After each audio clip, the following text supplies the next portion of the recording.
Hello everyone, I welcome you in this unique video series on Lean Six Sigma Black Belt, Green Belt and Yellow Belt course. Yes, it's absolutely free. Language of this video will be English, Hindi-English mix. That is, everything will be in English, but for the benefit of my larger audience, some important part will be communicated in Hindi language also. And the good news is the topics which are being displayed on your screen has been already covered in our previous modules. Lean six sigma black belt के free course की इस अनूठी video series जिसमें six sigma black belt और yellow belt का course भी शामिल है, में आपका हार्दिक स्वागत, हार्दिक अभिनंदन है। इस वीडियो की भाषा हिंदी इंग्लिश मिक्स रहेगी। अच्छी खबर यह है कि स्क्रीन पर प्रदर्शित किए गए सभी टॉपिक्स को पिछले मॉड्यूल्स में कवर किया जा चुका है। सभी मॉड्यूल्स को देखने के लिए इस चैनल को सब्सक्राइब करना ना भूलें। पूरी प्लेलिस्ट का लिंक इस वीडियो के डिस्क्रिप्शन बॉक्स में आपको मिल जाएगा। For the benefit of my audience, a short brief about the benefit of this course and how you can obtain a Six Sigma or Lean Six Sigma certificate through us is displayed at the end of this video.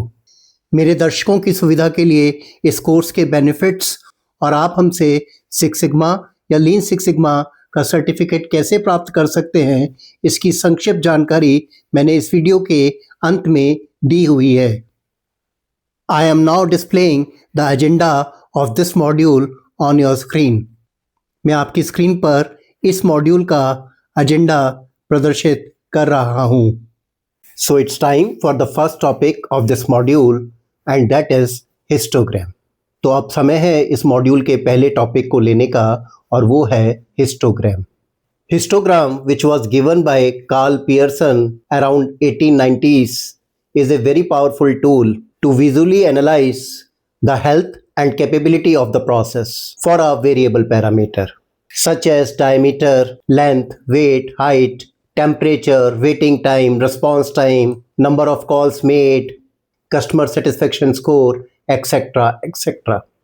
Histogram जो करीब 1890s में Karl Pearson ने दिया था, वो किसी variable parameter के लिए उस प्रोसेस की हेल्थ और कैपेबिलिटी को विजुअली एनालाइज करने का एक बहुत ही पावरफुल टूल है। और वो वेरिएबल पैरामीटर इस प्रकार हो सकते हैं जैसे कि diameter, length, weight, height, temperature, waiting time, response time, number of calls made, customer satisfaction score, etcetera etcetera. Histogram can not be made or used for categorical data where the responses are attribute such as okay, not okay, pass or fail, defective or non-defective, yes or no, good or bad, etc.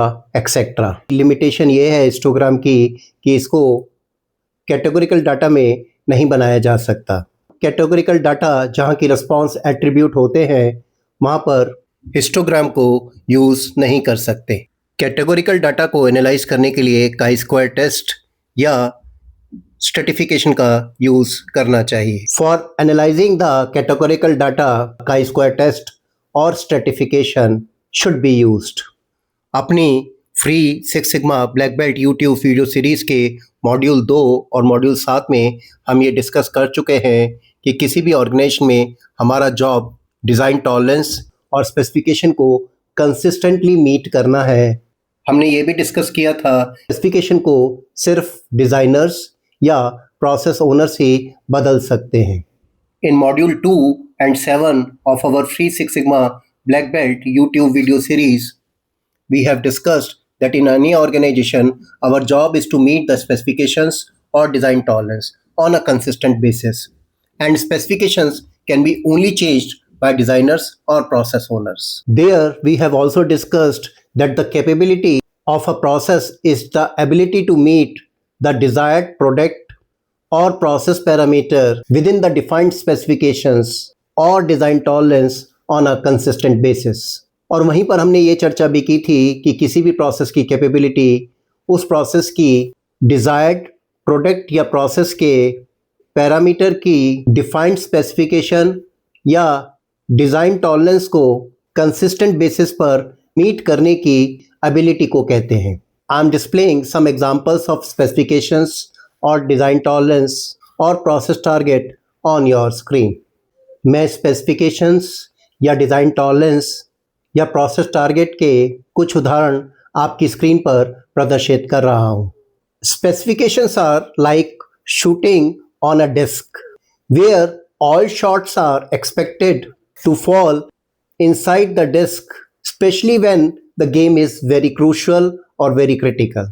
Specification एक तरह से उस disc पर shoot करने के बराबर है जहाँ की हम चाहते हैं कि हमारे फायर किए हुए सारे शॉट्स उस डिस्क के अंदर ही लगें, और ख़ास तौर से तब जब वो गेम बहुत क्रूशल हो या बहुत क्रिटिकल हो। This slide represents the concept of shooting on a disc vis a vis shooting on specifications. ये स्लाइड डिस्क पर शूटिंग करने और स्पेसिफिकेशन को मीट करने के कंसेप्ट को रिप्रेजेंट करती है। Red point indicates that reading or that particular point was beyond the disc, that is beyond the specifications. Red point ये बताता है कि वो रीडिंग या वो पॉइंट डिस्क के बाहर गया, यानी स्पेसिफिकेशन के बाहर गया। Let us understand the need of histogram before understanding how to draw it. तो इससे पहले कि हम हिस्टोग्राम को बनाना सीखें, पहले उसकी ज़रूरत को समझ लेते हैं। If a parameter is important, that is it's a key CTQ parameter, then if anything of this parameter which goes out of specification or design tolerance or specified target can lead to rejection, serious error or failure which can impact us adversely. अगर एक parameter important है यानी कि की CTQ parameter है, तो अगर उस पैरामीटर का कोई भी हिस्सा स्पेसिफिकेशन या डिज़ाइन टॉलरेंस के बाहर जाएगा तो वो रिजेक्शन, सीरियस एरर या फेलियर में कन्वर्ट हो सकता है, जिसका इम्पैक्ट हमारे ऊपर बहुत एडवर्स हो सकता है। In six sigma we try to control such error और मिस्टेक और फेलियर विद इन 3.4 ppm और 3.4 dpmo फॉर सच की CTQ पैरामीटर्स। और सिक्स सिग्मा में हम क्या करते हैं, हम कोशिश करते हैं कि अगर वो की CTQ पैरामीटर है तो उसका रिजेक्शन या उसका एरर या उसका फेलियर 3.4 ppm या 3.4 dpmo से ज़्यादा ना हो। Now the challenge is how to check that our process was or is capable to meet the specification that is well within the disc for that key CTQ parameter, when it is not feasible or not advisable to check each and every piece or part or product for that parameter every time before supplying it to the customer. और challenge ये है जहाँ पर इस की CTQ parameter को हर product या हर piece या हर पार्ट पर एवरी टाइम कस्टमर को सप्लाई करने से पहले चेक करना फिजिबल नहीं है या एडवाइजेबल नहीं है, तो वहाँ पर कैसे इंश्योर करें कि हमारा प्रोसेस उस स्पेसिफिकेशन को मीट करने के लिए कैपेबल था या कैपेबल है। For example, if we supply thousands of pieces of product A to the customer in which diameter 20 plus minus 0.2 is a key CTQ parameter, can we or should we check each and every piece to ensure the capability to specifications before supplying it? No, never. It is not only expensive, but it cannot ensure quality. उदाहरण के लिए मान लीजिए हम किसी product ए के हज़ारों piece customer को सप्लाई करते हैं जिसमें डायमीटर 20 प्लस माइनस 0.2 एक की CTQ पैरामीटर है, तो क्या हमें उस डायमीटर की स्पेसिफिकेशन की कैपेबिलिटी को इंश्योर करने के लिए हर पीस को चेक करना चाहिए? No, never. क्योंकि ना सिर्फ ये बहुत महंगा सॉल्यूशन है, बल्कि इससे क्वालिटी भी इंश्योर नहीं की जा सकती। Just remember 100% inspection can never ensure the quality. एक बात बहुत इम्पॉर्टेंट है जो बताना आपके लिए ज़रूरी है कि 100% इंस्पेक्शन से कभी क्वालिटी को इंश्योर नहीं किया जा सकता। So we need a method where our sample can represent the whole population for that parameter. तो हमें एक ऐसा मेथड चाहिए जिसमें हमारा सैंपल सारी की सारी पॉपुलेशन उस पैरामीटर के लिए रिप्रेजेंट कर सके। For example we check diameter of only 50 to 100 pieces out of 1000 pieces and decide was the whole population or is the whole population capable to meet the specifications or shoot inside the disk. And if our process for that particular key CTQ parameter was not capable or is not capable, then what can be the possible reasons and suggested actions. कहने का मतलब है हमें एक ऐसा method चाहिए जिसमें हम हज़ारों पीस में से सिर्फ 50 या 100 पीस का डायमीटर चेक करें और ये बता पाएँ कि क्या हमारी सारी पॉपुलेशन ने स्पेसिफिकेशन को मीट किया या मीट कर सकती है, यानी कि हम डिस्क के अंदर लगातार शूट कर सकते हैं या हमने डिस्क के अंदर शूट किया। और अगर हमारा प्रोसेस उस की CTQ पैरामीटर की स्पेसिफिकेशन को मीट करने के लिए कैपेबल नहीं था या नहीं है, तो हमें पॉसिबल रीजंस का भी पता चल जाए और ये भी पता चल जाए कि क्या एक्शंस लिए जा सकते हैं। And this simple and powerful method was given by Karl Pearson in 1890s in the form of a tool called as histogram. और ये सिंपल और पावरफुल मेथड जो कार्ल पियर्सन ने 1890 के आसपास दिया था, वो एक टूल की फॉर्म में था जिसको हम हिस्टोग्राम कहते हैं। In my opinion histogram is the backbone of six sigma and without it any six sigma course is incomplete. मेरा अपना ये मानना है कि हिस्टोग्राम सिक्स सिग्मा की रीढ़ की हड्डी है और इसके बिना कोई भी सिक्स सिग्मा का कोर्स अधूरा है। Another important tool which takes care of dynamic control of key CTQ variable parameter is control chart. CTQ variable parameter के डायनेमिक कंट्रोल के लिए एक दूसरा टूल है और वो है control chart. Control chart was given by Shewhart in 1924. We will discuss it very soon in one of our subsequent modules. Control chart को शीवर्ट ने 1924 में दिया था। हम कंट्रोल चार्ट की चर्चा शीघ्र ही आने वाले मॉड्यूल में करेंगे। Histogram is magical based on only 50 to 100 readings from the thousands of pieces or from a population of a key CTQ parameter. It can guide us about the overall health of the process. How histogram does this magic? Let's learn in this video. Histogram वो जादू है जिसमें हम हजारों की संख्या की population में से उस की CTQ पैरामीटर के सिर्फ 50 या 100 पीसेस के आधार पर ये बता सकते हैं कि उस प्रोसेस की ओवरऑल हेल्थ क्या है या क्या रहेगी। और हिस्टोग्राम इस मैजिक को कैसे करता है, इस जादू को सीखने के लिए इस वीडियो को अंत तक ज़रूर देखिए। इससे पहले कि मैं इस मैजिक के बारे में आपको बताऊं और ये बताऊं कि हिस्टोग्राम कैसे बनाते हैं, चलिए कुछ महत्वपूर्ण एस्पेक्ट्स पर पहले चर्चा कर लेते हैं।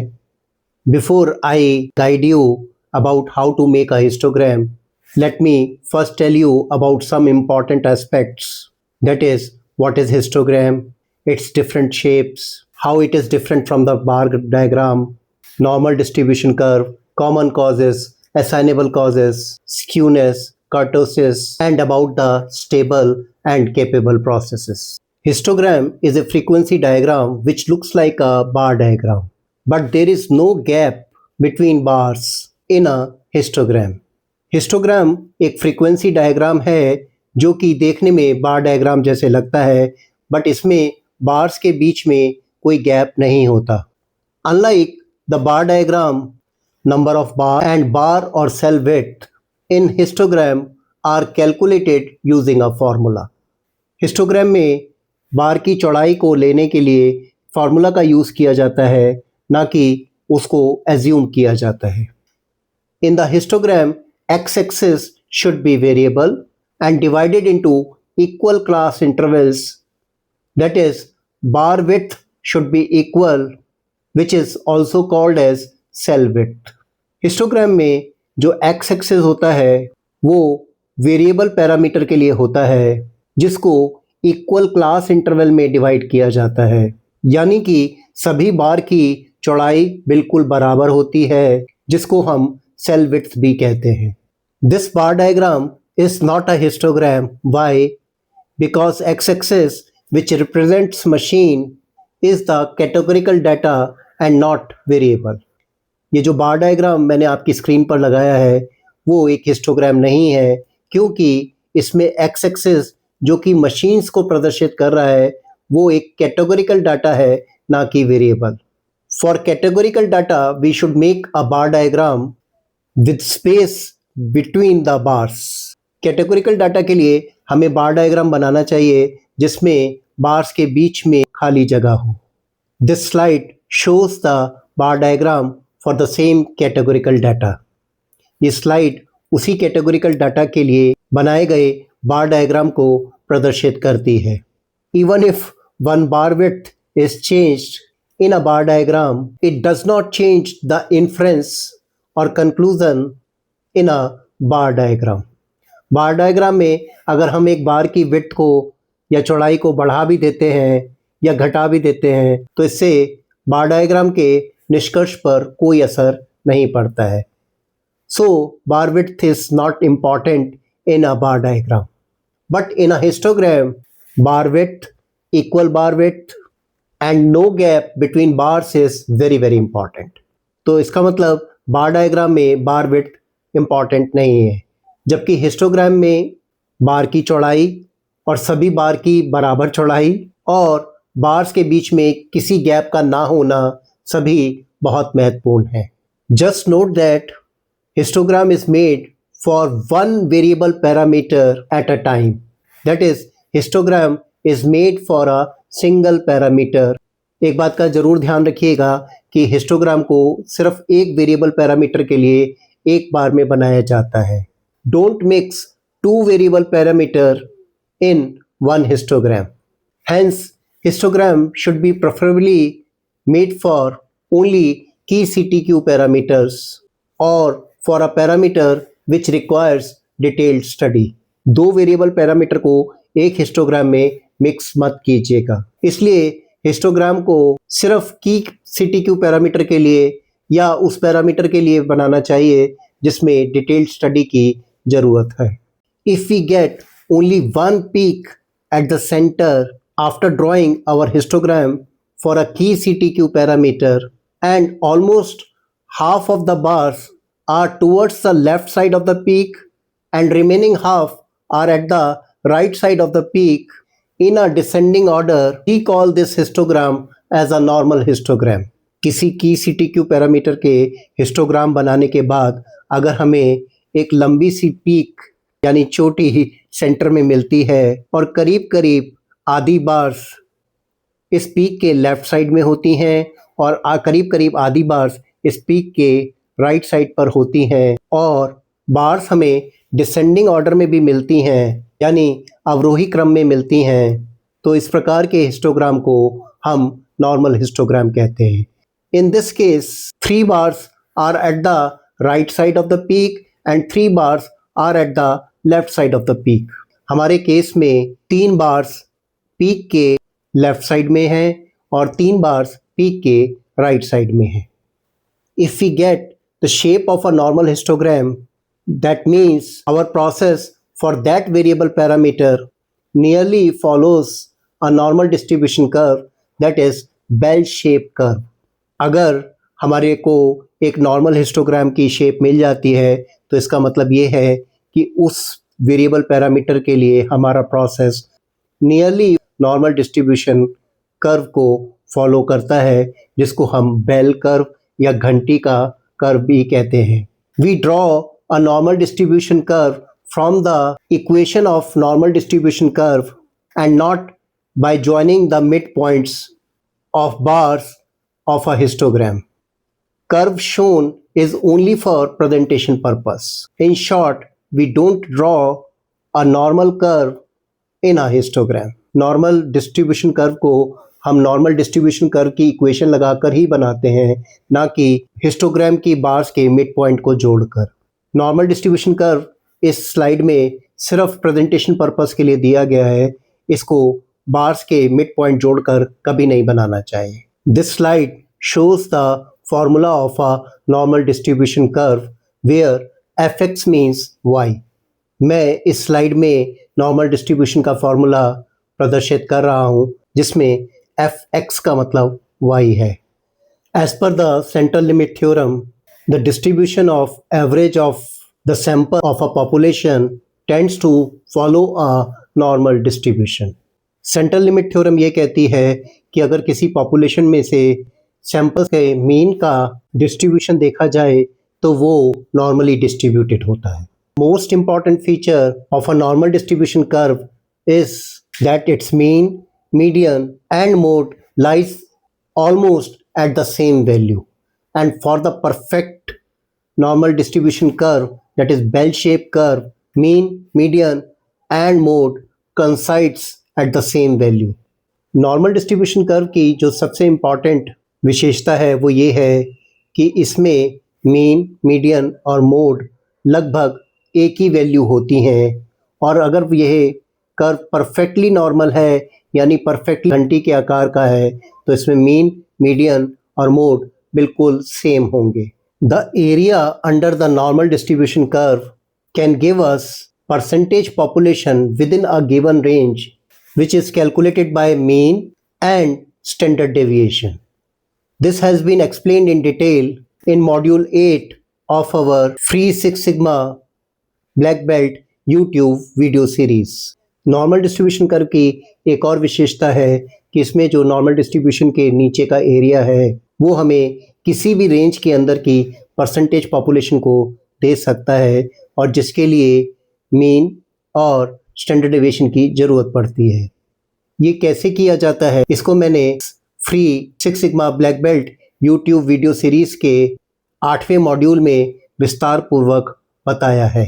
For example, on the basis of 50 readings of diameter 20 ± 0.2 mm, histogram comes out as shown in figure, which is like a bell shaped and hence it is normal.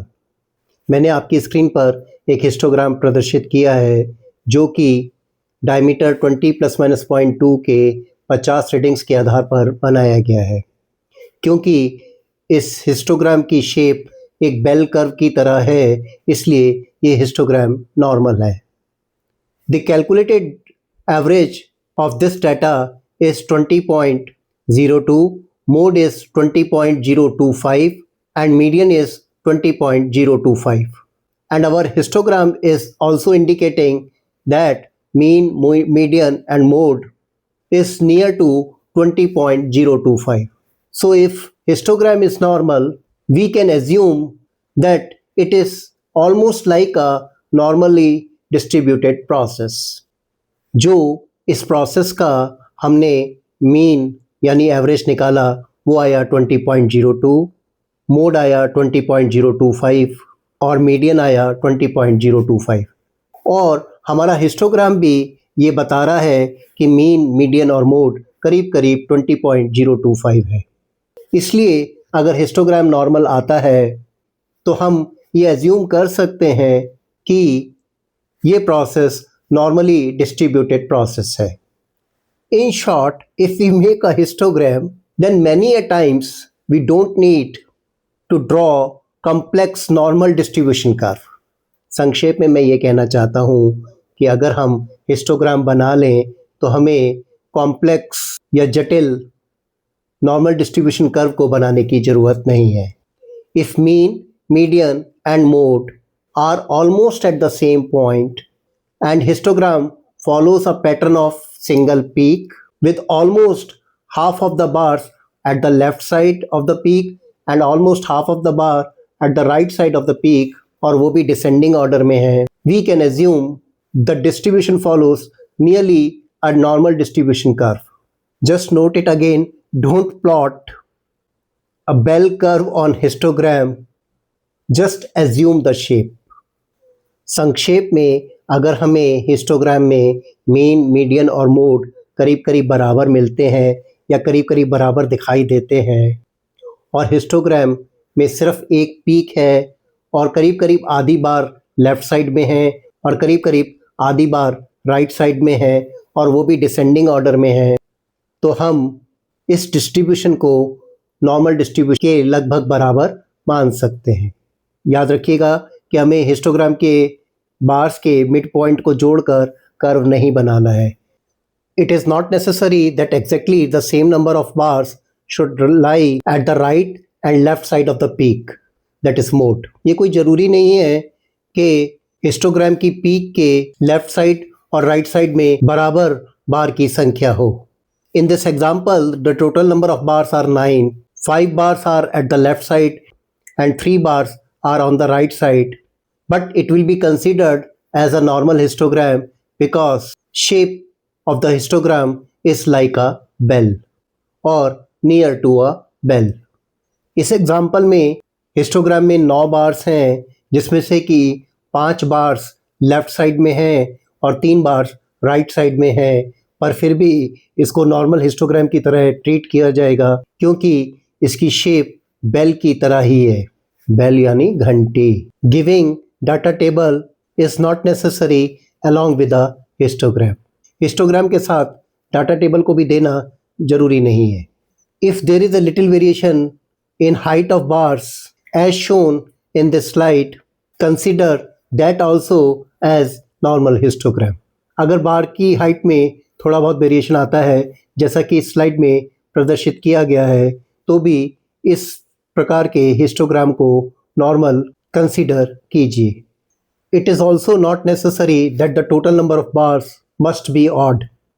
It can be even also. But the number of bars should be decided by using a formula. This formula I will explain when I will tell you or guide you about how to make a histogram. ये कोई ज़रूरी नहीं कि histogram में bar की संख्या विषम संख्या हो, ये सम संख्या भी हो सकती हैं, बट इतना ज़रूरी है कि नंबर ऑफ बार्स की कैलकुलेशन हिस्टोग्राम में एक फार्मूला के द्वारा की जाती है और ये फार्मूला हम इसी वीडियो में जल्दी ही सीखेंगे जब मैं आपको हिस्टोग्राम बनाना बताऊंगा। This figure is a normal histogram despite number of bars are in even numbers. ये फिगर नॉर्मल हिस्टोग्राम को ही दर्शाती है, हालांकि इसमें जो बार्स की संख्या है वो सम संख्या है। For a normal histogram, shape of the histogram shall be nearer to a bell shape. Normal histogram के लिए हिस्टोग्राम की शेप लगभग बेल शेप होनी चाहिए।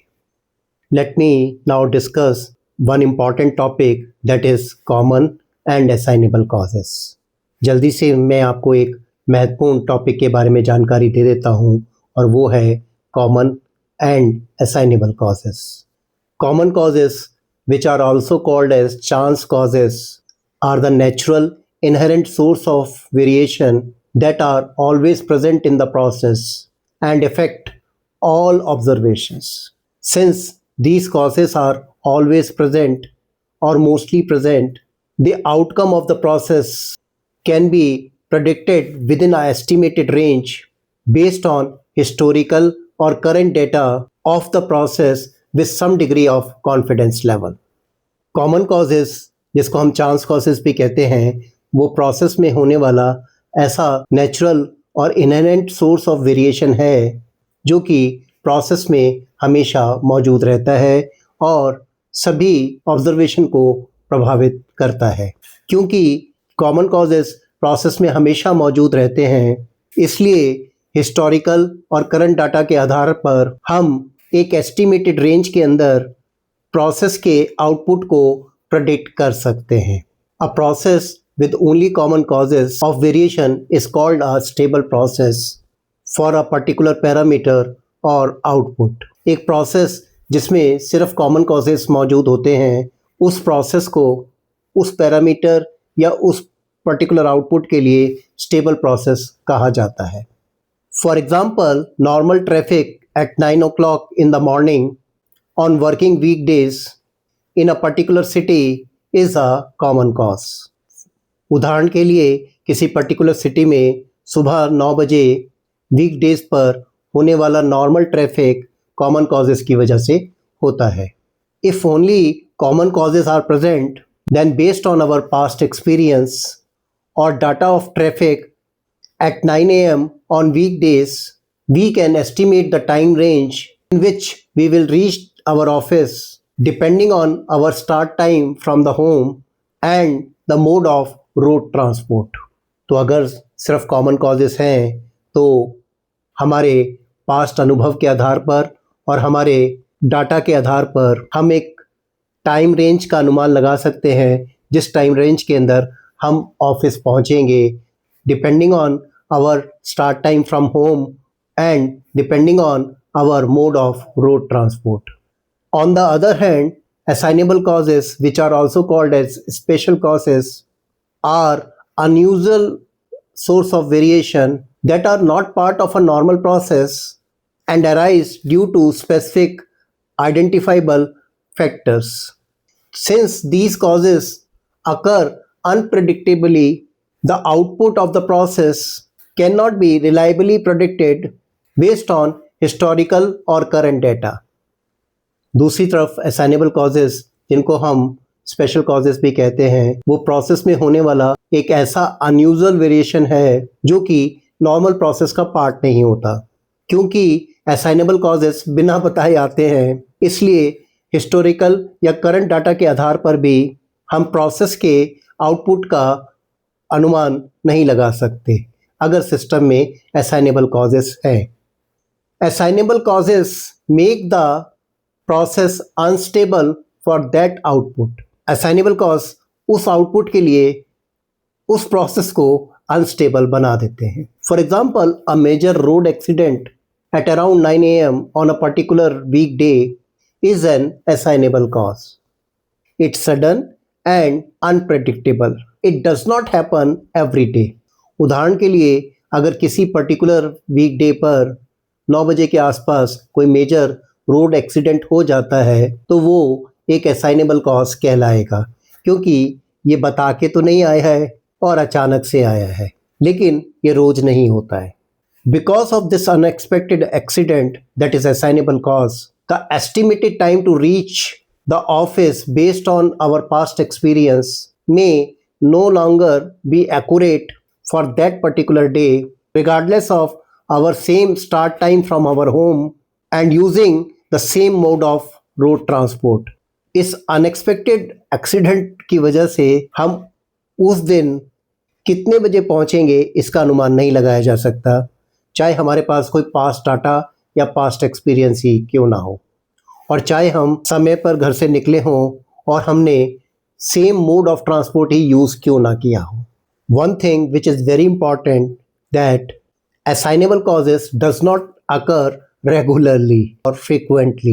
If they occur regularly or frequently, treat them as common causes because prediction about the outcome is then possible. एक बात जो बहुत महत्वपूर्ण है नोट करने की वो ये है कि assignable cause रेगुलरली या फ्रीक्वेंटली नहीं होते, और अगर वो रेगुलरली और फ्रीक्वेंटली होते हैं तो उनको कॉमन कॉजेज़ की तरह ही ट्रीट करना चाहिए, क्योंकि अब आप इन कॉजेज़ के बेस पर प्रेडिक्शन कर सकते हैं।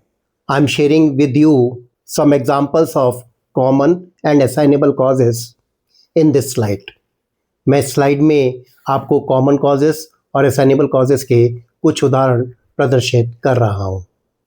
After understanding the common and assignable causes, it's now easy to understand the stability.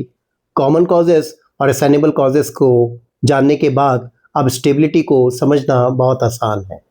Stability is the ability of a process to operate consistently with common causes of variation, with common causes only, and without any significant assignable cause for a particular parameter. एक particular parameter के लिए अगर एक process में सिर्फ common causes रहते हैं और कोई सिग्निफिकेंट असाइनेबल कॉस्ट नहीं रहता है, तो प्रोसेस की इस एबिलिटी को स्टेबिलिटी कहा जाता है।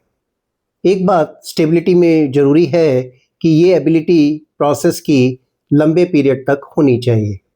Any prediction about the possible rejections of a process parameter is valid only if the process is stable for that parameter for a longer period. That is, only common causes are present. किसी भी process parameter की rejection का अनुमान तभी तक valid है जब तक कि वो प्रोसेस स्टेबल हो। इसका मतलब प्रोसेस में लंबे समय तक कॉमन कॉजेस होने चाहिए और कोई सिग्निफिकेंट असाइनेबल कॉज नहीं होना चाहिए। Stability is established using the control charts. Stability को हम कंट्रोल चार्ट के द्वारा स्टेब्लिश करते हैं।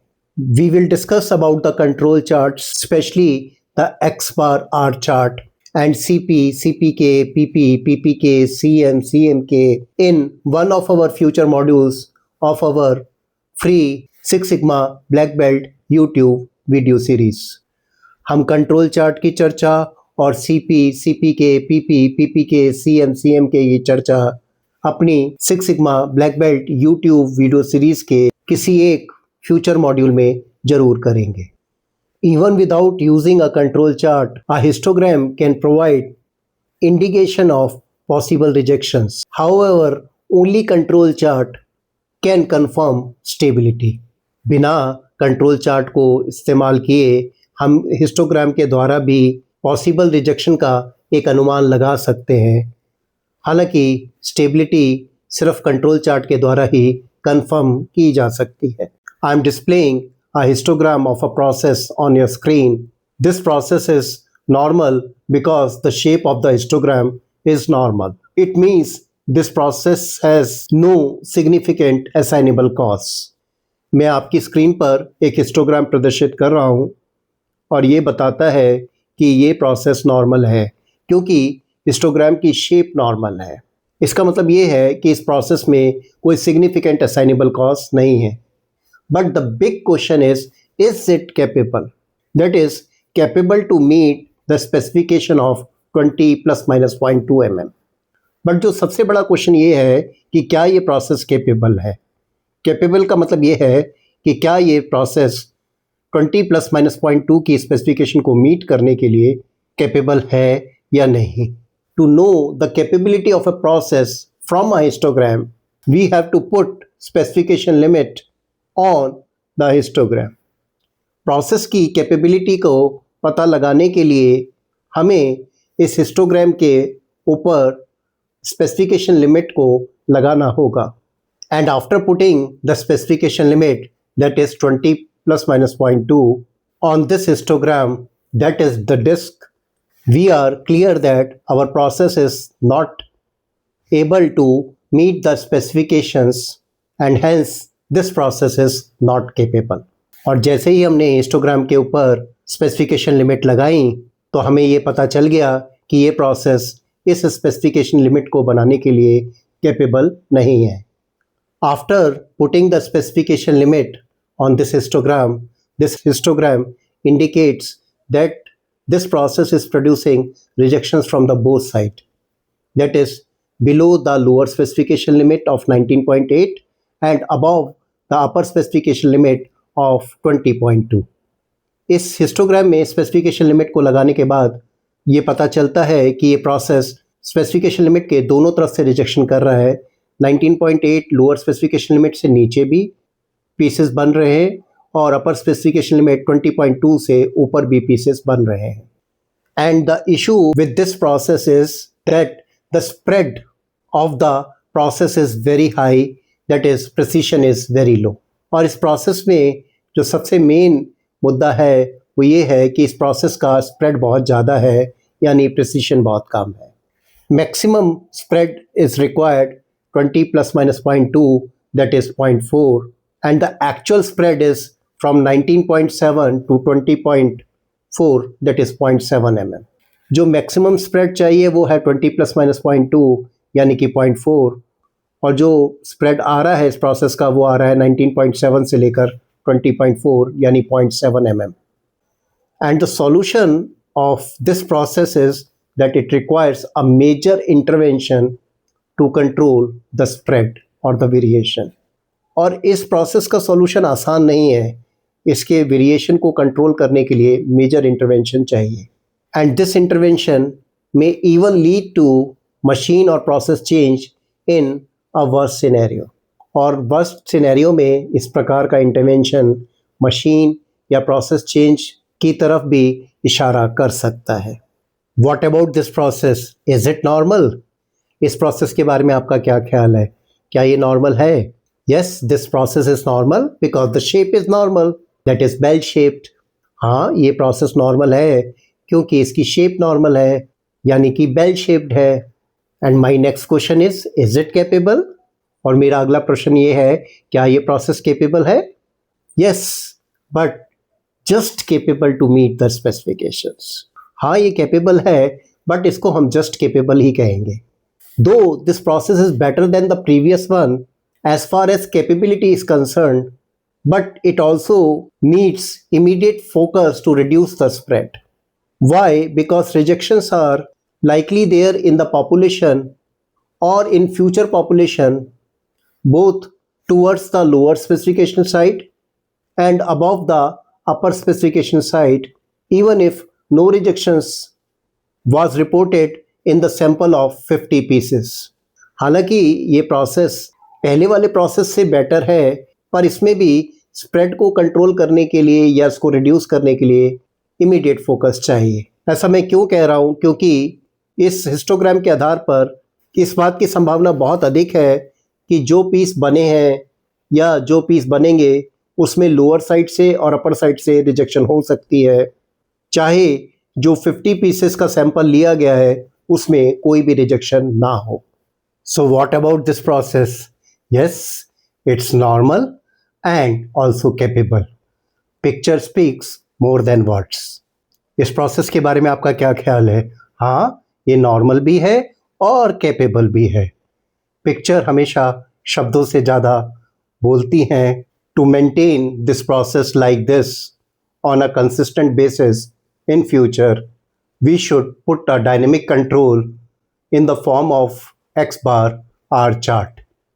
इस प्रोसेस को कंसिस्टेंट बेस पर ऐसा रखने के लिए हमें एक एक्स बार आर चार्ट के रूप में डायनेमिक कंट्रोल का यूज़ करना चाहिए. What about this histogram? Is it normal?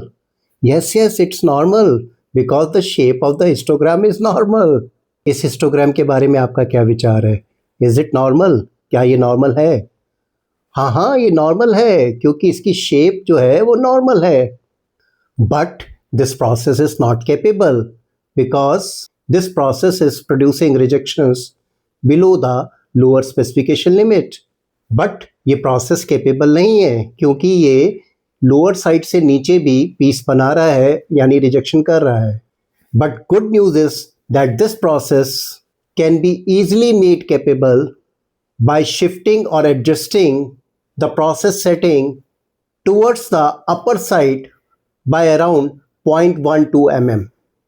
But good news ये है कि इस प्रोसेस को आसानी से कैपेबल बनाया जा सकता है. सिर्फ प्रोसेस सेटिंग को अपर साइड की तरफ करीब 0.12 mm शिफ्ट करने की या एडजस्ट करने की ज़रूरत है.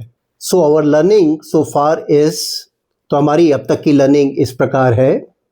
Process following the normal distribution curve may or may not be capable. अगर एक प्रोसेस नॉर्मल डिस्ट्रीब्यूशन कर्व को फॉलो करता है तो वो कैपेबल हो भी सकता है और नहीं भी. In the same fashion a normal histogram may or may not be capable. Capable means to meet the specifications. इसी तरह एक नॉर्मल हिस्टोग्राम कैपेबल भी हो सकता है और नॉट कैपेबल भी हो सकता है. Capable means to meet the specifications. Hence stable process does not mean it is also a capable process. Stability tells us that there is no assignable cause or no significant assignable cause, and variation is because of inherent common causes in the process. एक stable process का मतलब ये नहीं है कि वो capable होगा. Stable process सिर्फ इतना बताता है कि इस प्रोसेस में कोई असाइनेबल कॉज नहीं है और जो वेरिएशन आ रहा है वो प्रोसेस के इनहेरेंट कॉमन कॉजेस की वजह से आ रहा है। Histogram gives us important and vital hint about how to make the process capable and what are the challenges. Histogram हमें कुछ इम्पॉर्टेंट और वाइटल हिंट देता है कि हम अपने प्रोसेस को कैसे कैपेबल बनाएं और उसको कैपेबल बनाने में क्या चैलेंजेस आएंगे। It's time to learn about the different shapes of histogram. तो अब समय है हिस्टोग्राम की डिफरेंट शेप्स को समझने का। Shapes of histogram are very important to know what is happening inside the process so as to decide suitable actions. Histogram की shapes को समझना बहुत इंपॉर्टेंट है ये जानने के लिए कि प्रोसेस के अंदर क्या चल रहा है ताकि सुटेबल एक्शंस लिए जा सके। आई am sharing one histogram on your screen. Just study this histogram and answer these questions. Is the process normal and is it capable? Capable means able to meet the specification of 20 plus minus 0.2 mm. मैं आपकी screen पर एक histogram प्रदर्शित कर रहा हूँ। इस histogram को देखकर ये बताइएगा कि क्या ये प्रोसेस नॉर्मल है और क्या ये प्रोसेस कैपेबल है। कैपेबल का मतलब ये प्रोसेस 20 प्लस माइनस 0.2 की डायमेंशंस को मीट करने की क्षमता रखता है। No, it's not normal because it is not following a bell curve. In a layman's language it has two bells. ये नॉर्मल नहीं है क्योंकि इसमें बेल शेप कर्व नहीं बनता है। एक आम आदमी की भाषा में कहें तो इसमें दो घंटियां हैं या दो बेल्स हैं। It is called as bimodal histogram because it has two modes. इसको बाई मॉडल हिस्टोग्राम कहा जाता है बिकॉज इसमें दो मोड्स हैं। This is also called as double peaked histogram. इसको डबल पीक्ड हिस्टोग्राम भी कहा जाता है। This may be result of two different processes or two different settings or two suppliers if the part is manufactured outside or two machines or to inspectors to make और inspect the same parameter. इस प्रकार का histogram ये इशारा करता है कि इस प्रोसेस में दो प्रोसेसेस मिक्स हैं जो कि दो डिफरेंट प्रोसेस हो सकते हैं, दो डिफरेंट सेटिंग हो सकती हैं और अगर ये पार्ट बाहर बनता है तो दो डिफरेंट वेंडर्स हो सकते हैं, दो मशीन्स हो सकते हैं, दो इंस्पेक्टर हो सकते हैं, इत्यादि इत्यादि। So let's move to the second important question, is this process capable despite being not normal.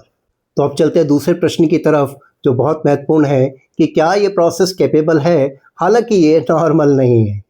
For knowing the capability we have to put the specification limits on the histogram. Capability को जानने के लिए हमें specification limit को histogram के ऊपर लगाना होगा। And after putting the upper specification limit that is 20.2 and the lower specification limit that is 19.8 on this histogram, though the histogram is not normal, but USL and LSL line indicates that process is capable. That means no rejections likely. और जैसे ही हमने upper specification limit और lower specification limit को इस histogram के ऊपर लगाया तो ये पता चला कि बावजूद इसके कि ये हिस्टोग्राम नॉर्मल नहीं है पर स्पेसिफिकेशन को मीट करने के लिए कैपेबल है। इसका मतलब इसमें कोई रिजेक्शन नहीं है। But with the double peaked the spread has increased. But double peak होने की वजह से इस हिस्टोग्राम में स्प्रेड बढ़ गया है। If spread is very critical in this process, work on reducing this spread and don't worry about the spread at all if this spread is acceptable. अगर ये स्प्रेड क्रिटिकल है तो इस स्प्रेड को कम करने के लिए काम कीजिए और अगर ये स्प्रेड एक्सेप्टेबल है तो चिंता मत कीजिए। Please note that the capability predictions in any histogram, especially in the non-normal histogram, is only the visual estimate of meeting the specifications. यहाँ ये बताना ज़रूरी है कि हिस्टोग्राम के आधार पर जो कैपेबिलिटी एस्टिमेट दिए जा रहे हैं, स्पेशली नॉन नॉर्मल हिस्टोग्राम में, वो सिर्फ स्पेसिफिकेशन को मीट करने के विजुअल एस्टिमेट हैं। For real capability estimates, stability of the process is must. Real capability estimate को निकालने के लिए प्रोसेस का स्टेबल होना जरूरी है। On your screen, I am sharing an example of double-peaked histogram where the process is not capable. मैं आपकी स्क्रीन पर एक डबल पीक्ड हिस्टोग्राम प्रदर्शित कर रहा हूँ जिसमें प्रोसेस कैपेबल नहीं है। Question is, can we make this process capable with minimum efforts? Yes, we can easily do it. Follow only one process, either the left one or the right one. But at the same time, adjust that process towards the mean. Question ये है कि क्या हम इस process को बहुत कम effort से capable कर सकते हैं? हाँ, हम आसानी से इसको कर सकते हैं। सिर्फ एक प्रोसेस को फॉलो कीजिए, या तो लेफ्ट वन या राइट वन, और साथ ही उस प्रोसेस को मीन की तरफ थोड़ा एडजस्ट या शिफ्ट कीजिए। It's not important to label the frequency in a histogram. Focus of histogram is not on the individual bars but on its shape. Histogram में फ्रीक्वेंसी को लेबल करना जरूरी नहीं है, क्योंकि हिस्टोग्राम में इंडिविजुअल बार पर फोकस नहीं किया जाता बल्कि ओवरऑल शेप पे फोकस किया जाता है। On your screen I am displaying another shape of histogram.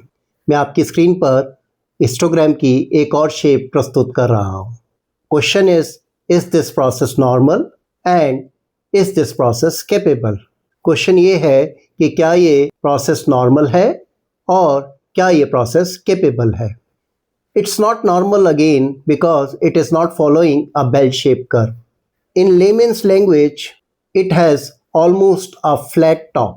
That means middle bars have almost the same frequency. Hence, this shape is called as plateau. ये हिस्टोग्राम भी नॉर्मल नहीं है क्योंकि इसकी शेप बेल शेप कर्व में नहीं है। Layman language में इसको फ्लैट टॉप हिस्टोग्राम कहा जाता है क्योंकि जो मिडिल बार्स हैं वो ऑलमोस्ट सेम फ्रीक्वेंसी की हैं, इसलिए इस शेप को प्लेटू शेप कहा जाता है। इस प्रकार के हिस्टोग्राम बनने के ये कारण हो सकते हैं। The causes of getting this type of histogram are mixed population or multiple process settings, poor process controls, no discipline to follow one process or rounding off the readings. Is it capable? क्या ये capable है? And now you know that for knowing the capability, we have to put the specification limit on the histogram. और अब आपको ये पता है कि कैपेबिलिटी को अगर पता लगाना है तो स्पेसिफिकेशन लिमिट को हिस्टोग्राम के ऊपर लगाना होगा। In case we get a plateau type of histogram for a process which is just capable or not capable, the most common action is to follow one common standard process across all shifts by all operators, all vendors if that product is manufactured outside, all inspectors and all locations if the sample were taken from different locations. अगर हमें एक process के लिए प्लेटू type का histogram मिलता है और वो प्रोसेस या तो कैपेबल नहीं है या जस्ट कैपेबल है, तो इस केस में जो मोस्ट कॉमन एक्शन है वो ये है कि एक कॉमन स्टैंडर्ड प्रोसेस को अनुशासन में फॉलो किया जाए, और वो अनुशासन सभी शिफ्ट्स में, सभी ऑपरेटर के द्वारा, सभी वेंडर्स के द्वारा, सभी इंस्पेक्टर्स के द्वारा और सभी लोकेशंस में फॉलो किया जाए। I am now sharing the shape of a comb type of histogram. मैं आपकी स्क्रीन पर एक और हिस्टोग्राम की शेप प्रदर्शित कर रहा हूँ जिसको हम कॉम्ब हिस्टोग्राम कहते हैं। Don't confuse it with the double peaked. If you look it carefully, one bar is down, another is up. One is again down, another is up. It's like a comb. इसको double peaked समझने की गलती ना करें। अगर ध्यान से देखेंगे तो इसमें एक बार नीचे है, फिर ऊपर, फिर नीचे, फिर ऊपर। This shape is generally generated due to one of the following reasons. Either the readings are rounded off. For example, 20.87 is written as 20.85 or 20.90, or the instrument least count is not right. इस प्रकार के histogram आने के पीछे दो संभावनाएं हो सकती हैं। पहली ये कि रीडिंग्स को राउंड ऑफ कर दिया गया है, जैसे कि 20.87 को 20.85 या 20.90 लिख दिया गया है। दूसरा ये वजह हो सकती है कि जो इंस्ट्रूमेंट का लीस्ट काउंट है वो ठीक नहीं है। As per MSA, the instrument least count should be minimum 1/10 of the tolerance. For example, if our specification is 20 plus minus 0.2, the tolerance is 0.4. Hence, the least count of the instrument should be minimum 0.4 divided by 10 is equal to 0.04 mm. MSA के अनुसार instrument का least count tolerance के 1/10 के बराबर minimum होना ही चाहिए.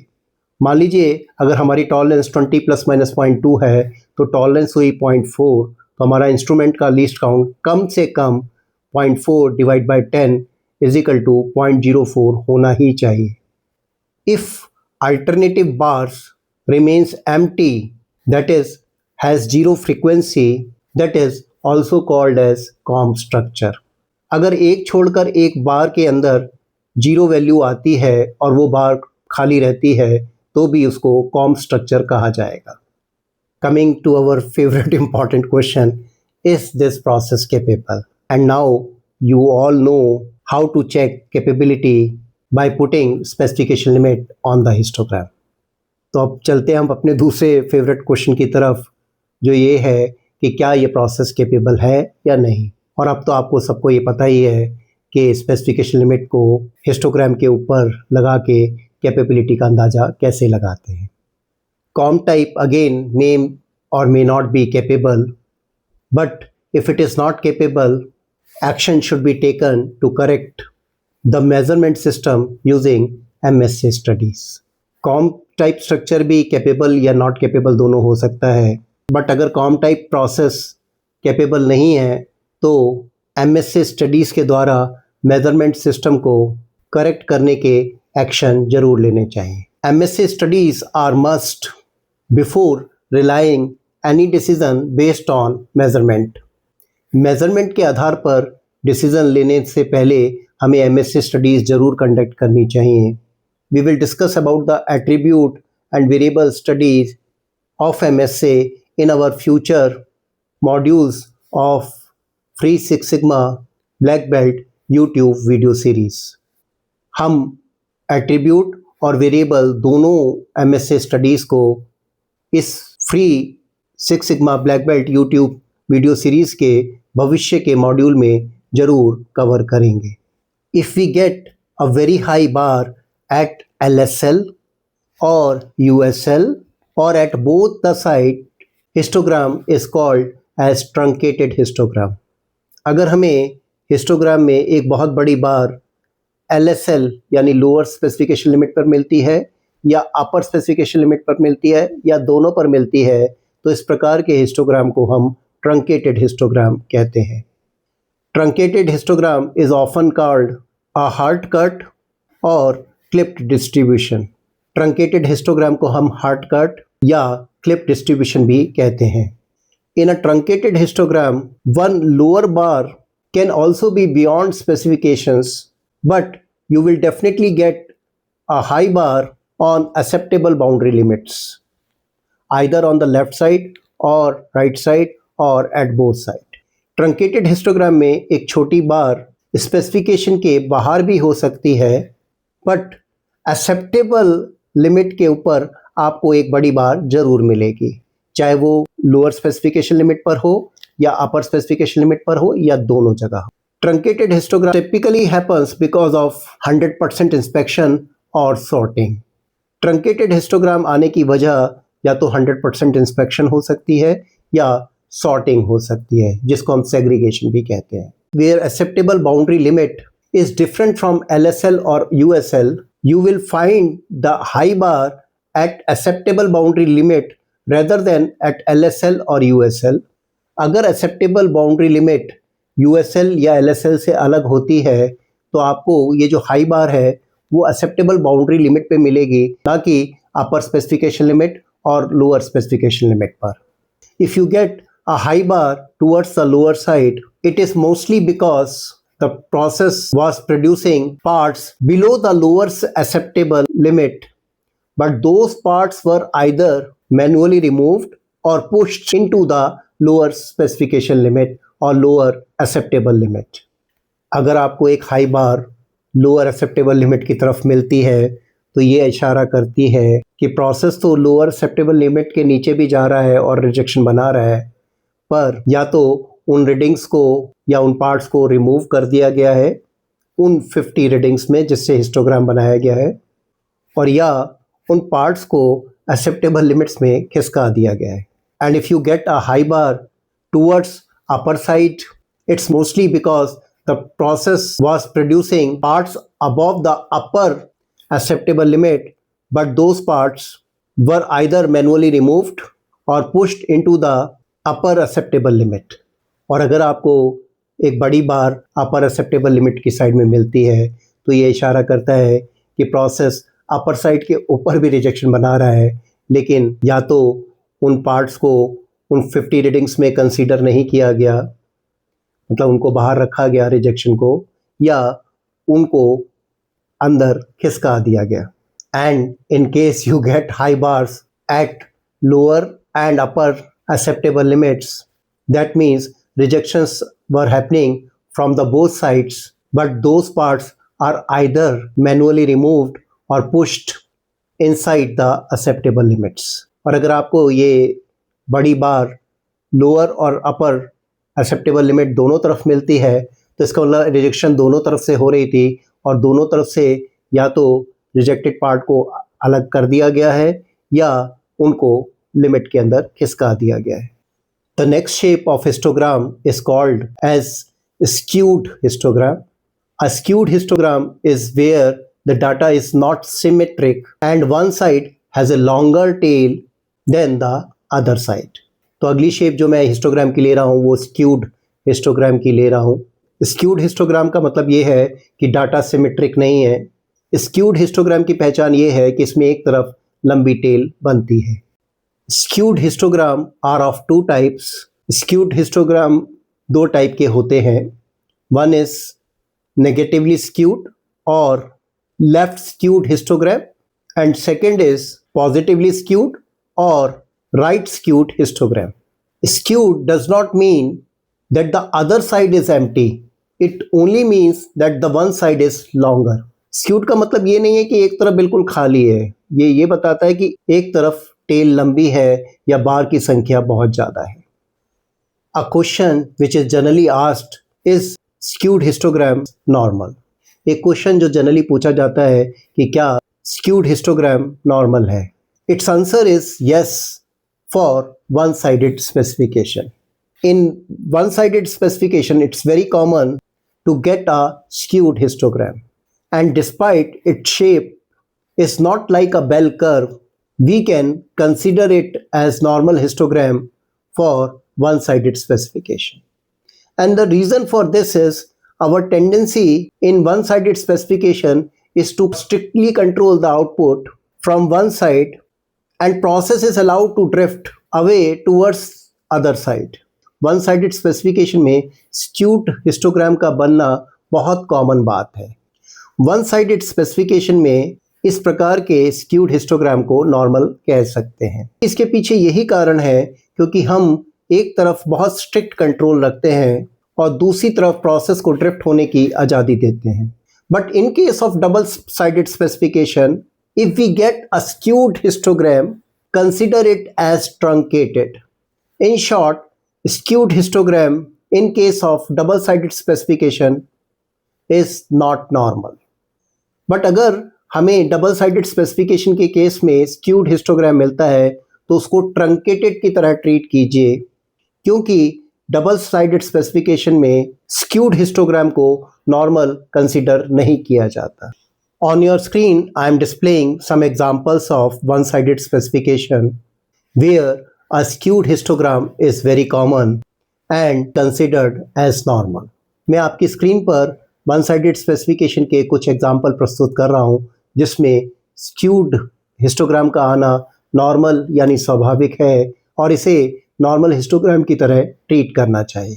Please note that a skewed normal histogram means it can be accepted due to normal variation in case of one-sided specifications or targets. But it does not mean that process follows a normal distribution curve or bell shape.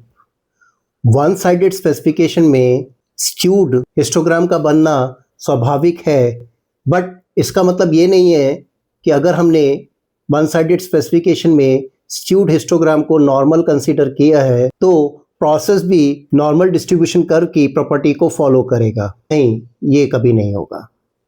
Late me now tell you in brief what is skewness and what is kurtosis in a normal distribution curve.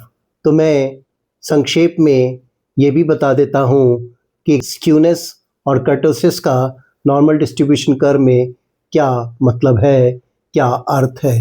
We have just seen that if we plot a histogram, it gives an idea of skewness, and hence calculating the skewness using a skewness formula is mostly not required. हमने अभी अभी देखा कि अगर हम histogram बनाते हैं तो वो प्रोसेस की स्क्यूनेस के बारे में आइडिया दे देता है, इसलिए हिस्टोग्राम अगर हम बनाते हैं तो स्क्यूनेस की कैलकुलेशन से स्क्यूनेस को निकालना जरूरी नहीं है। But how to find that our process is positively or negatively skewed without plotting the normal distribution curve or histogram? The answer to this question is calculate skewness. लेकिन अगर हम ये पता लगाना चाहते हैं कि हमारे प्रोसेस की स्क्यूनेस कितनी है, पॉजिटिव साइड में या नेगेटिव साइड में, और वो भी बिना नॉर्मल डिस्ट्रीब्यूशन कर्व को बनाए या हिस्टोग्राम के बनाए बिना, तो उसका पता हम तभी लगा सकते हैं जब हम स्क्यूनेस की कैलकुलेशन करें, जहां पर हमें मीन, मोड और स्टैंडर्ड डेविएशन की जानकारी है या पता है। If mean, mode and standard deviation of the process is known, skewness is equal to mean, that is average, minus mode divide by standard deviation, where mode is equal to 3 times median minus 2 times mean. So if mean and median is known, then skewness is equal to 3 times mean minus median divided by standard deviation. तो इस प्रकार अगर हमें mean और median की जानकारी है तो स्क्यूनेस हुई 3 times mean minus median divided by standard deviation. In a perfect normal distribution curve, that is perfect bell-shaped curve, mean, median and mode are equal and hence skewness is 0. Skewness 0 means it is a perfect bell-shaped curve. एक perfect normal distribution curve में mean, median और mode बिल्कुल बराबर होते हैं, तो इसलिए skewness निकलेगी 0. तो skewness 0 का मतलब क्या है? Perfect bell-shaped curve. I'm sharing a table on your screen to learn how to interpret the different values of calculated skewness. Skewness की विभिन्न वैल्यूज को कैसे इंटरप्रेट करें, इसकी संक्षिप्त जानकारी मैं आपकी स्क्रीन पर प्रदर्शित कर रहा हूं। Kurtosis measures the peakness or flatness of a distribution compare to a normal distribution. Kurtosis हमें ये जानकारी देती है कि कर्व पीक्ड है या फ्लैट है। It tells us how sharp is the peak and how heavy the tails are. Kurtosis को कैसे निकाला जाता है उसका फॉर्मूला मैं आपकी स्क्रीन पर प्रदर्शित कर रहा हूं। The formula to calculate the kurtosis is given in the displayed slide, where S is a standard deviation, N is sample size and X bar is the mean. इस स्लाइड में kurtosis निकालने का formula प्रदर्शित किया हुआ है, जिसमें S का मतलब है स्टैंडर्ड डेविएशन, N का मतलब है सैंपल साइज और X बार का मतलब है एवरेज या mean. If we plot a histogram, it gives an idea of the peak and flatness both, and hence the calculation of kurtosis is not required. If we plot a histogram, अगर हम histogram बनाते हैं तो हमें peak और flatness दोनों का पता चल जाता है, इसलिए हिस्टोग्राम अगर हम बनाते हैं तो कर्टोसिस कैलकुलेशन करके कर्टोसिस को निकालने की आवश्यकता नहीं है. But how to find that our curve has a sharp or normal or flat peak without plotting the normal distribution curve or histogram? The answer is calculate kurtosis. लेकिन अगर हम नॉर्मल डिस्ट्रीब्यूशन कर्व नहीं बनाते हैं या histogram नहीं बनाते हैं तो हम कैसे पता लगाएं कि हमारा कर्व कितना पीक है या नॉर्मल है या फ्लैट है? तो आंसर इसका ये है कि हमें कर्टोसिस की कैलकुलेशन करनी होगी. आई am sharing a slide on your screen to learn how to interpret different values of calculated kurtosis. Kurtosis की डिफरेंट वैल्यूज़ को हम कैसे इंटरप्रेट करें, इसकी संक्षिप्त जानकारी मैं आपकी स्क्रीन पर प्रदर्शित कर रहा हूँ. As a thumb rule, if we get skewness of our process within plus minus 0.5, then the distribution can be considered as normal. If the kurtosis is also within minus 0.2 to plus 2, please treat this as a thumb rule only in practical scenarios. अगर हमें अपने process की skewness plus minus 0.5 के अंदर मिलती है और kurtosis भी -0.2 से लेकर +2 के बीच में मिलती है, तो हम अपने प्रोसेस के डिस्ट्रीब्यूशन को नॉर्मल मान सकते हैं. इसको थंब रूल की तरह ही ट्रीट कीजिए और वो भी प्रैक्टिकल सिनेरियो में. In some special cases skewness within ±0.75 and kurtosis within -0.4 to +2.5 can be considered to make predictions about the process following the normal distribution properties but along with the histogram. In short, histogram is must in such special cases. विशेष परिस्थितियों में हम skewness ±0.75 और kurtosis -0.4 से लेकर +0.25 को भी normal distribution curve की तरह ट्रीट कर सकते हैं, बट ऐसे सभी केसेस में हिस्टोग्राम को बनाना आवश्यक है. And the last shape which I am taking is of N outlier present histogram. और जो अब आपके सामने मैं लास्ट शेप हिस्टोग्राम की ले रहा हूँ, उसको हम कहते हैं outlier present histogram. It's a distribution where or few values lies far away from the main cluster of data, that is, one bar appears isolated at far left or far right. Outlier present histogram का मतलब ये है कि आपको कोई एक बार या तो लेफ्ट साइड में या राइट साइड में अपने भाई बहनों से बिछड़ी हुई मिलेगी, दूर मिलेगी. आउटलायर जो है वो जनरली ये इंडिकेट करता है कि कोई असाइनेबल या स्पेशल कॉज है. Outlier usually indicates special or assignable cause. We should try to investigate the reason for outlier data, but if we don't find reason of this special cause, despite our best of the efforts, we should ignore that reading to calculate or estimate the rejection of the population. हमें outlier का reason ढूंढने की कोशिश करनी चाहिए, लेकिन अगर हमारे अथक प्रयासों के बावजूद भी उसका रीज़न हमें नहीं मिलता है, तो आउटलायर डाटा को हम हटा सकते हैं और बाकी बचे डाटा के बेस पर पॉपुलेशन की रिजेक्शन का अंदाज़ा बता सकते हैं या लगा सकते हैं. We have already discussed the assignable or special cause in this video. Assignable cause या स्पेशल कॉज की चर्चा मैं इस वीडियो में ऑलरेडी कर चुका हूँ. So what are the 3 important things in a histogram? तो आपके अनुसार हिस्टोग्राम में 3 सबसे इम्पॉर्टेंट चीज़ क्या है? Yes, you are right. It's shape, it's width और स्प्रेड, दैट इज वेरिएशन और precision, and it's central tendency. So finally it's time to learn how to make a histogram step by step. तो फाइनली अब समय आ गया है ये समझने का कि हिस्टोग्राम को स्टेप बाय स्टेप कैसे बनाया जाता है. The first thing is to select a key CTQ product or process parameter which must be variable.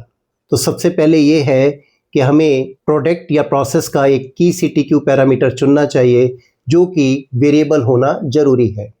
Then collect the data of this parameter, minimum 30 readings and ideally 50 to 100 readings. फिर आप इस parameter का data इकट्ठा कीजिए. Minimum 30 reading होनी चाहिए और ideally 50 से 100 रीडिंग होनी चाहिए. Reading means random samples from the population. Reading can be also from the whole population if the population is small. For example 60 students in the class, so we can collect data of all 60 students. Reading का मतलब ये है कि हमें population के अंदर से random sampling करनी है. रीडिंग्स पूरी पॉपुलेशन की भी हो सकती है अगर पॉपुलेशन की संख्या कम है, जैसे कि एक क्लास में सिर्फ 60 ही बच्चे हैं और उनके मार्क्स का अगर हमें हिस्टोग्राम बनाना है तो सभी के मार्क्स लिए जा सकते हैं. Then select an instrument with minimum least count of 1/10th of the tolerance of that parameter and conduct MSA studies. फिर आप एक ऐसे इंस्ट्रूमेंट का चुनाव कीजिए जिसका लीस्ट काउंट उस पैरामीटर की टॉलरेंस के कम से कम 1/10th के बराबर हो और MSA स्टडीज़ को कंडक्ट कीजिए. For example, our key CTQ parameter is diameter 20 plus minus 0.2 mm. Tolerance is 0.4 mm and hence instrument must have a least count of 0.04 mm. That is 0.4 mm divided by 10. उदाहरण के लिए मान लीजिए हमारा CTQ parameter है diameter 20 plus minus 0.2, तो tolerance हुई 0.4, तो इंस्ट्रूमेंट का लीस्ट काउंट कम से कम होना चाहिए 0.4 divide by 10 is equal to 0.04 mm. In our case, we have selected digital micrometer with least count of 0.01 mm and ensured its calibration. हमने एक डिजिटल माइक्रोमीटर का चुनाव किया है जिसका लीस्ट काउंट 0.01 mm है और उसका कैलिब्रेशन भी इंश्योर किया है. The bias based on MSA studies is statistically 0, GRR is 11% and NDC is 8.5. All these will be explained in our MSA module. MSA studies के आधार पर बायस जो निकल कर आया है वो है स्टेटिस्टिकली 0, GRR है 11% और NDC है 8.5. इन सभी का जिक्र हम अपने MSA मॉड्यूल में ज़रूर करेंगे. Out of 5,000 pieces made in the last week, we took a random sample of 50 pieces. Last week करीब 5,000 पीस बने थे और हमने उसमें से 50 पीस हिस्टोग्राम बनाने के लिए चुने. On your screen I am displaying the data of 50 samples collected for diameter 20 plus minus 0.2 mm. मैं आपकी स्क्रीन पर डायमीटर 20 प्लस माइनस 0.2 mm के 50 सैंपल्स का डाटा प्रदर्शित कर रहा हूँ. So first step is to calculate the range. आओ maximum minus minimum. In our case, maximum is 20.14, minimum is 19.8, so the range is 0.34 mm. तो पहला स्टेप ये है कि हम रेंज निकालेंगे. और रेंज कैसे निकालेंगे? मैक्सिमम में से मिनिमम रीडिंग घटा देंगे. हमारे केस में मैक्सिमम आया 20.14, मिनिमम है 19.8, तो रेंज हुई 0.34 mm. Second, which is very important step, is to decide the number of bars, that is K. And the formula to calculate the number of bar is 1 plus 3.222 log base 10 into number of readings. दूसरा जो महत्वपूर्ण step है कि हम बार की संख्या निकालेंगे जिसको हम K कहते हैं और नंबर ऑफ बार्स निकालने का फॉर्मूला है 1 plus 3.22 log base 10 into number of readings. And we will round off the calculated number of bars to the nearest integer. और इसके बाद जो भी हमारी बार की संख्या आएगी उसको नियरेस्ट इंटीजर के पास राउंड ऑफ कर देंगे. In our case the number of bars comes out to be 6.5 which is rounded off to 7 bars. हमारे केस में जो बार की संख्या निकल के आई है वो 6.5 आई है जिसको हमने 7 माना है. There is one more formula to calculate number of bars, that is under root the number of readings, but I found this formula much better. Number of bars निकालने का एक और फार्मूला है और वो है under root of number of readings, but मुझे ये फार्मूला ज़्यादा बेहतर लगता है. Third step is to calculate the bar width or cell width and the formula is range divide by number of bars. और तीसरा स्टेप है कि हम बार विड्थ या सेल विड्थ निकालेंगे और इसका फार्मूला है कि रेंज को नंबर ऑफ बार से डिवाइड दे दीजिए. In our case, range was 0.34 mm and number of bars were 7. Hence, bar width or cell width is equal to 0.05 mm. हमारे केस में रेंज है 0.34 और बार हैं 7, तो हमारा जो सेल विड्थ या बार विड्थ निकल के आई वो आई 0.05 mm. Fourth step is to calculate the starting point of the histogram, and the purpose of this step is to try to avoid the data at the boundary, and the formula is minimum value minus half of the cell width or bar width. तो चौथा step है हम histogram का starting point निकालेंगे और step का मकसद ये है कि हम बाउंड्री पे डाटा को अवॉइड कर पाएँ और इसका फार्मूला ये है कि हम मिनिमम वैल्यू में से सेल विड्थ या बार विड्थ का आधा घटा देंगे। In our case the minimum value was 19.8 mm, bar width is 0.05 mm, so the starting point will be 19.775 mm. हमारे केस में जो लोएस्ट वैल्यू थी वो थी 19.8, सेल विड्थ थी 0.05 mm, तो इसलिए जो स्टार्टिंग पॉइंट निकल के आया वो आया 19.775 mm. Fifth step is we will make a frequency table and decide the class intervals. पांचवा स्टेप ये है कि हम एक फ्रीक्वेंसी टेबल बनाएंगे और क्लास इंटरवल को डिसाइड करेंगे। The lower boundary of first cell will be same as starting point which in our case is 19.775. Upper boundary of first cell will be the lower boundary of that cell plus the cell width. In our case, lower boundary of this cell is 19.775, cell width is 0.05, so the upper boundary of first cell will be 19.825.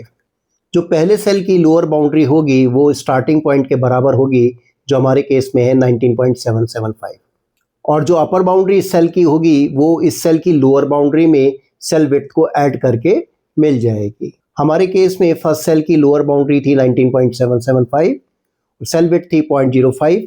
जब इसमें ये add किया तो हमें अपर boundary जो पहली cell की मिली वो 19.825 होगी। The upper boundary of previous cell will become the lower boundary of the next cell. जो पहले सेल की अपर बाउंड्री की वैल्यू होगी वो अगली सेल की लोअर बाउंड्री की वैल्यू बन जाएंगी। So keep on adding the cell width till the time we get the maximum value within a class interval. तो अब आप सेल विड्थ को जोड़ते रहिए और तब तक जोड़ते रहिए जब तक कि आपको मैक्सिमम वैल्यू किसी क्लास इंटरवल के अंदर ना मिल जाए। In our example the last cell is 20.125 to 20.175 because our maximum value 20.14 lies within this cell. हमारे केस में हमने ये फ्रीक्वेंसी टेबल को 20.125 से लेकर 20.175 के क्लास इंटरवल पर रोक दिया क्योंकि हमारी मैक्सिमम वैल्यू जो 20.14 है वो इस इंटरवल में क्वालिफाई कर जाती है। Sixth step is to fill this frequency table. How I have explain this through the displayed slide. छठा स्टेप ये है कि हम इस फ्रीक्वेंसी टेबल को भर देंगे। कैसे भरेंगे ये मैंने इस स्लाइड के माध्यम से इस स्क्रीन पर प्रदर्शित किया हुआ है। What if the values lie on the boundary? For example following class interval are based on the marks of 60 students in the class. Suppose the mark of a particular student is 76, where we should take its frequency in the lower cell or in the upper cell. अगर कोई data boundary पे मिले तो उसका क्या करना चाहिए? जैसे कि इस एग्जाम्पल में मैंने एक क्लास के 60 स्टूडेंट्स के मार्क्स को विभिन्न क्लास इंटरवल के द्वारा प्रदर्शित किया है। मान लीजिए एक स्टूडेंट का मार्क्स 76 हैं, तो अब हम इसको कहाँ लें? लोअर सेल में लें या अपर सेल में लें?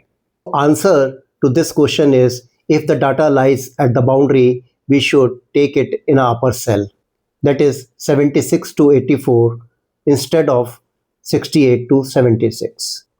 तो इसका आंसर ये है कि आइडियली हमें उस डाटा को अपर सेल में लेना चाहिए जो हमारे केस में है 76 से 84, ना कि लोअर सेल में जो कि है 68 to 76।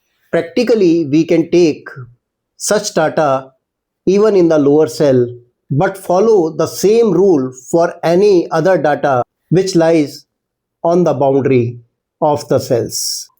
Practically हम इसको लोअर सेल में भी ले सकते हैं, लेकिन जैसा एक डाटा के साथ किया गया है वैसा ही अगर दूसरा डाटा बाउंड्री पर आता है कोई भी तो उसको भी लोअर सेल में ही लेना होगा। This is the outcome of sixth step after assigning all 50 readings in the frequency table. सभी 50 रीडिंग्स को फ्रीक्वेंसी टेबल में असाइन करने के बाद जो 6 स्टेप का आउटपुट है वो इस प्रकार है। 7th step, from the frequency table make a bar or column graph manually or using Excel. In Excel, when you make a bar graph, please ensure that the bar width is 0. और सातवां step ये है कि आप इस frequency table से एक बार या कॉलम ग्राफ या तो हाथ से बना लीजिए या एक्सेल के द्वारा बना लीजिएगा। एक्सेल से अगर आप बनाते हैं तो इंश्योर कीजिए कि बार विड्थ को 0 रखना है। To make a histogram from a frequency table using Excel, first select the table, then go to insert, go to charts, go to all charts, select column graph, and in the column graph select clustered column graph and click OK. This is the output of step 6. Now click inside any of the bar, and once you click inside in any of the bar, you will find that all the bars are locked as shown in this figure, and then right click. Go to Format Data Series and make gap width 0. This is the output of step 9, which is a histogram. If you want, you can label the y-axis data on your histogram, though it is not compulsory. So the summary is, first we will collect the data. तो सबसे पहले हम data को इकट्ठा करेंगे. Then we will arrive at the frequency table. उसके बाद हम फ्रीक्वेंसी टेबल पर पहुंचेंगे. We will fill the frequency table. हम उस फ्रीक्वेंसी टेबल को फिल करेंगे and then we will make the histogram from this frequency table. और उसके बाद हम हिस्टोग्राम उस फ्रीक्वेंसी टेबल से बनाएंगे. And the last step which is very important is to draw conclusion from the histogram. और जो 8वां स्टेप है वो सबसे महत्वपूर्ण है हिस्टोग्राम में कि हम हिस्टोग्राम से क्या कंक्लूजन निकालते हैं. So the first conclusion from this histogram is that its shape is normal, so chances of assignable causes in this process is very less. तो पहला कंक्लूजन इस हिस्टोग्राम से ये निकल के आया कि इसकी शेप नॉर्मल है, तो इसमें असाइनेबल कॉज होने की संभावना बिल्कुल ना के बराबर है. Second, mean of the process is around 19.95, which is little shifted towards the lower specification limit. दूसरा कंक्लूजन ये निकल के आया कि इस हिस्टोग्राम के हिसाब से इस प्रोसेस का मीन करीब 19.95 है, जो कि थोड़ा सा लोअर स्पेसिफिकेशन लिमिट की तरफ खिसका हुआ है. The spread of the process is 0.34 mm against the tolerance of 0.4 mm. हमारा प्रोसेस का स्प्रेड टॉलरेंस 0.4 की तुलना में 0.34 mm है. And the fourth conclusion is that though all 50 readings were within the specifications, that is 20 plus minus 0.2, but this process producing rejections from the lower specification limit side. और चौथा conclusion ये है कि हालांकि सारी 50 की 50 रीडिंग टॉलरेंस यानी 20 plus minus 0.2 के अंदर थी, बट ये प्रोसेस लोअर स्पेसिफिकेशन लिमिट की साइड से रिजेक्शन बना रहा है. And the final conclusion and recommended action based on this histogram can be that little shift of process setting by around 0.025 to 0.03 mm towards upper specification limit may control the rejections from the lower specification limit side temporarily. और final conclusion ये निकल के आता है कि हमें process setting को upper specification limit की तरफ 0.025 या 0.03 का देना चाहिए, ताकि लोअर स्पेसिफिकेशन लिमिट की तरफ से रिजेक्शंस का होना टेम्पोरली रुक जाए. But since spread of the process is high 0.34 mm, which is 85% of the tolerance 0.4 mm, action should be initiated to investigate and control the spread if this parameter is a key CTQ parameter. But क्योंकि process का spread already बहुत ज़्यादा है, इसलिए spread को investigate करना चाहिए और उसको कंट्रोल करने के एक्शंस को इनिशिएट कर देना चाहिए. स्प्रेड को कम करने की रिकमेंडेशन मैं तभी करना चाहूँगा जब ये पैरामीटर एक की CTQ पैरामीटर हो. I am also explaining how to assign frequency using MS Excel without my background commentary. It's self-explanatory, kindly go through it. In case of any query, you may contact us on our WhatsApp number. Frequency table में frequency को कैसे assign किया जाए MS Excel के द्वारा, ये मैं आपको स्लाइड्स के माध्यम से प्रदर्शित कर रहा हूँ। ये सेल्फ एक्सप्लेनेटरी है। अगर फिर भी आपकी कोई क्वेरी है तो आप हमसे व्हाट्सएप नंबर पर संपर्क कर सकते हैं। I am also sharing 2 practice exercises on histogram. मैं आपके साथ हिस्टोग्राम की 2 प्रैक्टिस एक्सरसाइजेस को साझा कर रहा हूँ। First exercise is about check processing time in minutes in a bank where specification is 15 plus minus 10 minutes. पहली एक्सरसाइज जो है वो एक बैंक में चेक प्रोसेसिंग टाइम को लेकर है जिसका स्पेसिफिकेशन है 15 plus minus 10 minutes. Data of check processing time of 50 random checks is displayed on your screen. Draw the histogram, analyze it and suggest recommended actions. 50 random checks के processing time का data मैं आपकी screen पर प्रदर्शित कर रहा हूँ। Histogram बनाइए, एनालाइज कीजिए और रिकमेंडेड एक्शन सजेस्ट कीजिए। What will be the steps to make a histogram? Yes, you are right. Histogram बनाने के क्या स्टेप्स होंगे? Yes, you are right. First is to calculate range, then select number of bars. सबसे पहले range निकाली जाएगी, फिर नंबर ऑफ बार्स सेलेक्ट किए जाएंगे। देन कैलकुलेट सेल विड्थ और बार विड्थ एंड स्टार्टिंग पॉइंट। उसके बाद सेल विड्थ यानी कि बार विड्थ निकाली जाएगी और स्टार्टिंग पॉइंट का पता लगाया जाएगा। Then make a frequency table and mark frequencies. उसके बाद हम फ्रीक्वेंसी टेबल बनाएंगे और फ्रीक्वेंसीज को मार्क करेंगे। And from the frequency table draw histogram bye either hand और यूजिंग MS एक्सेल। और फ्रीक्वेंसी टेबल से फिर हम हिस्टोग्राम बनाएंगे या तो हाथ से या MS एक्सेल का उपयोग करके। I hope you were able to make histogram of exercise 1. You can compare your output with my solution which is displayed on your screen. मुझे पूरी उम्मीद है कि आपने एक्सरसाइज 1 में हिस्टोग्राम को बना लिया होगा। आप अपने आउटपुट को स्क्रीन पर दिए गए मेरे सॉल्यूशन के साथ कंपेयर कर सकते हैं। I am also sharing my conclusion and recommended actions based on the solution, that is histogram. इस सॉल्यूशन यानी हिस्टोग्राम के आधार पर मैं अपना रिकमेंडेड एक्शन और कंक्लूजन भी आपके साथ साझा कर रहा हूँ। Exercise 2 is about morning travel time to office of person A in minutes. Exercise 2 एक पर्सन ए ऑफिस जाने का मॉर्निंग में ट्रेवल टाइम के ऊपर है। Data of travel time of 50 random days of last 6 months of person A is displayed on your screen.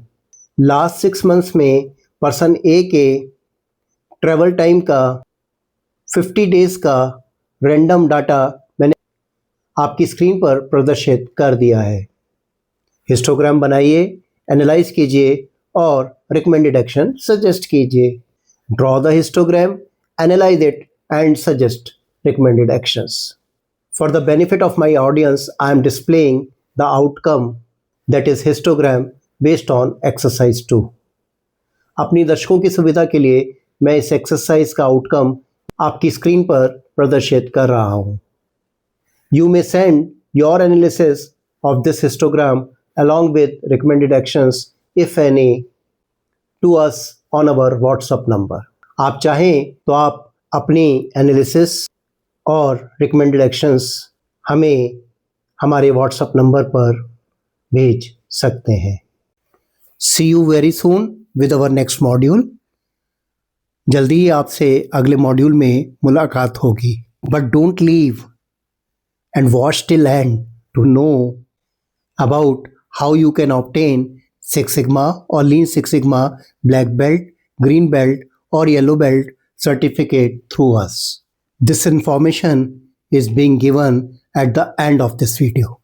अभी जाइएगा नहीं, इस वीडियो को ये जानने के लिए अंत तक देखिए कि आप हमसे सिक्स सिग्मा या लीन सिक्स सिग्मा का ब्लैक बेल्ट, येलो बेल्ट या ग्रीन बेल्ट का सर्टिफिकेट कैसे प्राप्त कर सकते हैं।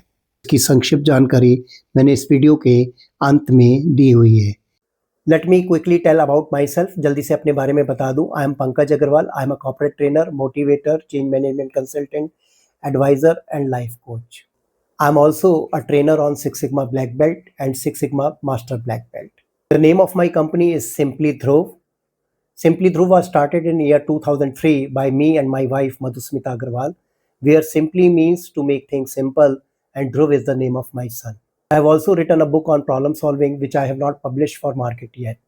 You can visit us on our website www.simplydhruv.in. If you have any query, you can drop your query in the comment box of this video or you can message me that query on my WhatsApp number. अगर आपकी कोई भी query है तो आप इस video के message box में उसको ड्रॉप कर सकते हैं या उस क्वेरी को आप मुझे WhatsApp नंबर पर भेज सकते हैं. If you don't want to miss the information about the next module, please like and subscribe this video now. अगर आप अगले मॉड्यूल की इंफॉर्मेशन समय से चाहते हैं तो इस वीडियो को तुरंत ही लाइक और सब्सक्राइब कर दें. I have also made very useful and powerful video on behavioural subject. मैंने बिहेवियरल और मोटिवेशनल सब्जेक्ट पर भी बहुत पावरफुल वीडियो बनाए हैं. I hope you would have like this video and this video was very useful to you. मुझे उम्मीद है ये वीडियो आपको बहुत पसंद आया होगा और ये आपके बहुत काम का होगा. If you wish to watch my previous videos and upcoming videos, please don't forget to like and subscribe this video. अगर आप मेरे बनाए हुए वीडियो देखना चाहते हैं और भविष्य में आने वाले वीडियो की समय पर जानकारी चाहते हैं तो इस वीडियो को लाइक और सब्सक्राइब करना ना भूलें. Thank you very much. See you soon. फिर मिलेंगे.